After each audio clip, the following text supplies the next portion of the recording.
Migruojančių paukščių mėgėjus traukiančiame Ventės rage dar vienas įspūdingas reiškinys. Kuršių marių pakrantę užplūdo pulkai boružių.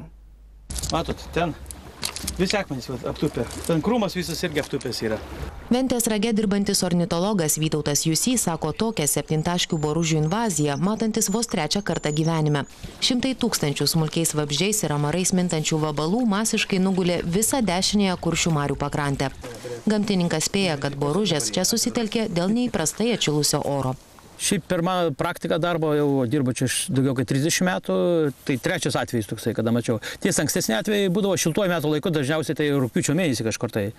O čia va spalio antroji pusėje toks atvejis. Aš manau, kad tai lėmė tas penktadieniais, šeštadieniais labai šilti orai, čiagi Pamary pas mus 17-18 šilumos buvo.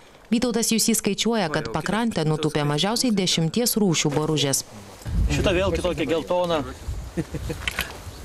Va čia šita vėl kitokia, vienu žodžiu, tikrai daug boružių rūšių. Kiek laiko taškuotieji vabalėliai būriuosis Ventės rage, gamtininkas sako, galintis tik paspėlioti.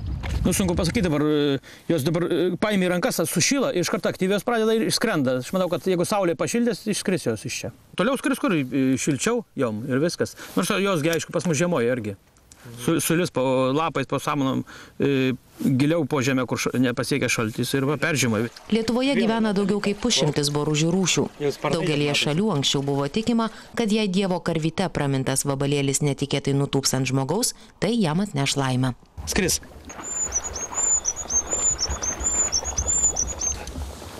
Šiaip ir kadras, man filpratas, bet labai fainas, originalus kadras, nieks tokio neturi. Netrukus